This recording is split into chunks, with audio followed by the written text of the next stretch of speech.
नमस्कार प्रिय विद्यार्थियों और मेरे साथियों। तो हम अपनी साइंस की क्लास को कंटिन्यूस रखते हुए आज हम कर रहे हैं मेंडलीफ की आवर्त सारणी, जो हमारा पार्ट नंबर 11 होगा। इससे पहले हमने न्यूलैंड के अष्टक नियम के बारे में बातचीत की थी।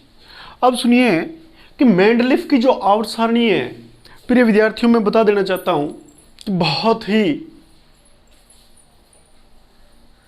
केमिस्ट्री में अपना महत्वपूर्ण स्थान रखती है। और जिस विद्यार्थी को मेंडलीफ की आवर्त सारणी के बारे में नॉलेज हो जाता है तो उसको आधुनिक आवर्त सारणी के बारे में भी बहुत ज़्यादा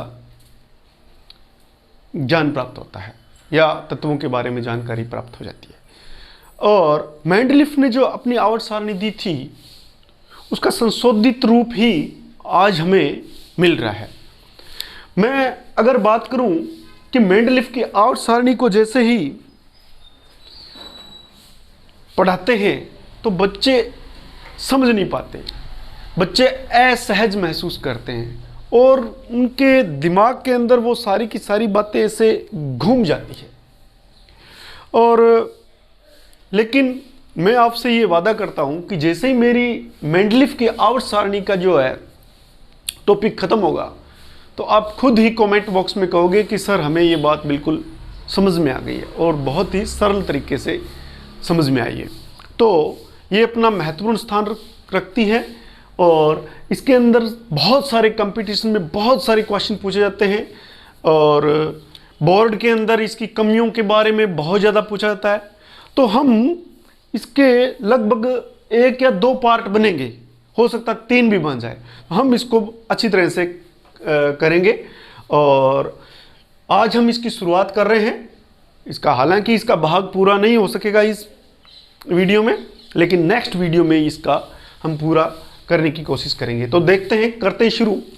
मेंडलीफ की आवर्त सारणी के अंदर पहले तो आपको पता होना चाहिए कि मेंडलीफ की आवर्त सारणी में हम पढ़ेंगे क्या क्या, हमें किन बातों पर फोकस रखना है, किन बातों का ध्यान रखना है।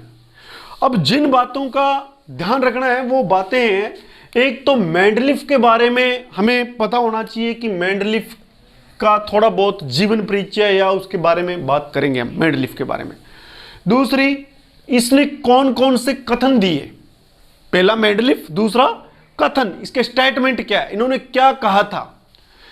तीसरी बात, इनके नियम क्या थे, इनके पीरियोडिक टेबल में कौन कौन से नियम लागू किए इन्होंने।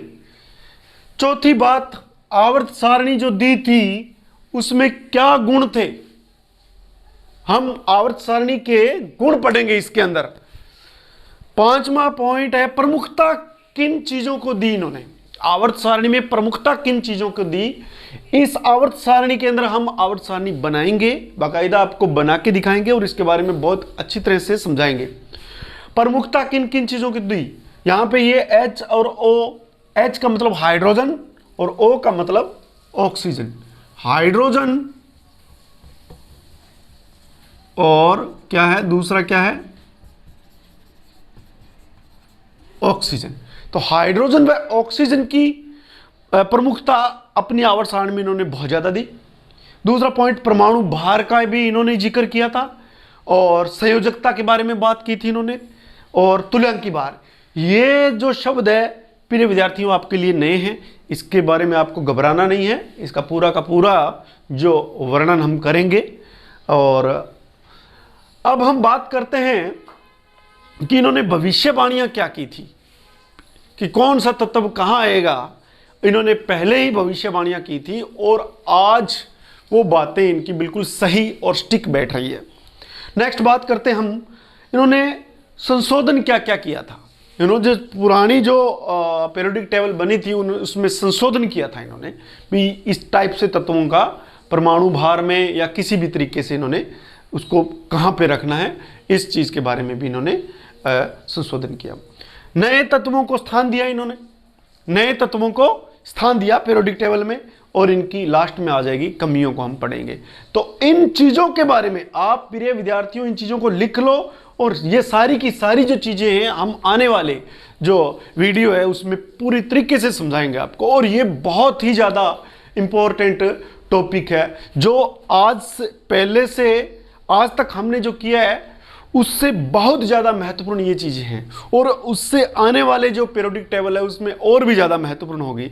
तो आप लोगों से ही मैं ये गुजारिश करूंगा कि आप यूं ही बने रहें और यूं ही कंटिन्यूस वीडियोस देखते रहें। तो सुनिएगा कि मेंडलीफ, इसमें हम पढ़ेंगे कथन, नियम, आवर्त सारणी, प्रमुखता किन किन शब्दों को दी गई, किसको, हाइड्रोजन, ऑक्सीजन, परमाणुवार, संयोजकता, तुल्यांकीवार, इन चीज़ों के बारे में उन्होंने बहुत ज़्यादा जिक्र किया। हम इनके बारे में पढ़ेंगे तो आपको ये चीज़ें कठिन भी नहीं लगेगी। भविष्यवाणी क्या की थी, संशोधन क्या किया था, और नए तत्वों का स्थान क्या था, कमियां क्या थी, ये चीज़ें हम पढ़ेंगे। अब बात कर लेते हैं हम पहले पॉइंट मेंडलीफ के बारे में। तो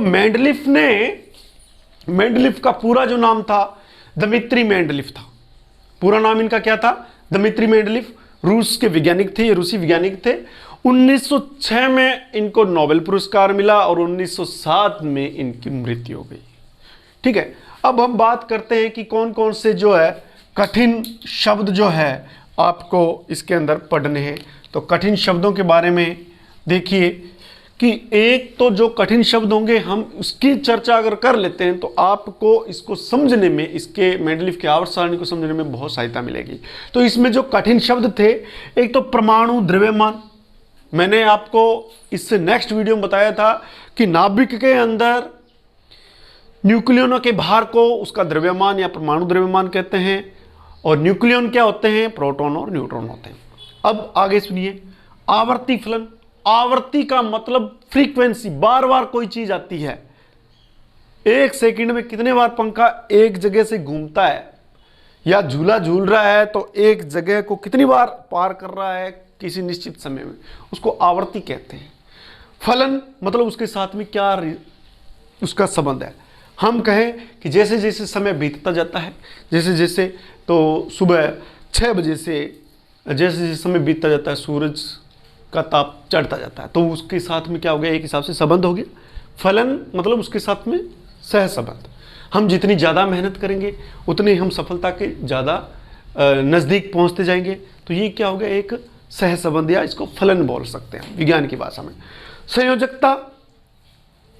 संयोजकता कोई भी जो परमाणु है वो अपने साथ कितने दूसरे हाइड्रोजन है या ऑक्सीजन है या और भी कोई तत्व है कितने जोड़ सकता है, वह उसकी संयोजकता होगी। इसके बारे में भी हम आगे बात करेंगे। तुल्यांकी भार। तुल्यांकी भार निश्चित होता है कि कोई भी जो है तत्व है वो कितने इलेक्ट्रॉन डोनेट करता है या कितने ग्राम तुल्यांक उसके निश्चित आयतन में घुला हुआ है, वह उसका तुल्यांकी भार कहलाता है। समस्थानिक, जब ऐसे तत्व जिसके परमाणु क्रमांक एक जैसे हो लेकिन परमाणु भार अलग अलग हो, उनको समस्थानिक कहेंगे। रासायनिक गुणधर्म। रासायनिक गुणधर्म शब्द ऐसा है जिसमें भौतिक और रासायनिक दोनों गुणधर्म पाए जा सकते हैं। ठीक है, गुणधर्म के अंदर, सॉरी मैं यहां पे रासायनिक मिटा रहा हूं, गुणधर्म में दोनों ही पाए जा सकते हैं। हम इसके अंदर रासायनिक की भी बात कर सकते हैं और भौतिक की भी बात कर सकते हैं। तो इसको ध्यान रखना कि गुणधर्म दोनों प्रकार की बात करेंगे। रासायनिक, उनका केमिकल अंदर से संगठन क्या हुआ, उसका क्या चेंजिंग हुआ, कोई नया पदार्थ बना, उसके स्वाद में क्या चेंज हुआ, अब उसका रासायनिक गुण है। भौतिक गुण में वो बाहर से कैसा दिखता है, उसकी स्टेट क्या है, उसकी अवस्था क्या है, इन चीज़ों के बारे में हम बात करेंगे। तो हमने सिर्फ इसको स्टार्ट किया है, लेकिन इसका जो मेन है वो आगे आपको पार्ट नंबर आपका 11th में मिलेगा। तो प्रिय विद्यार्थियों, आप लोग इसका शॉर्ट स्क्रीन खींच लीजिए और इनको, इन तत्वों को, इन जो शब्द है उनको अच्छी तरह से पढ़ लें।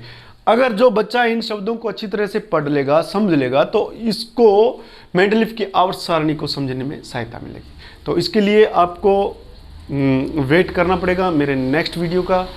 तो तब तक के लिए आप लोगों से मैं इजाज़त लेना चाहता हूँ। तो मिलते हैं नेक्स्ट वीडियो में। जय हिंद, जय भारत, नमस्कार।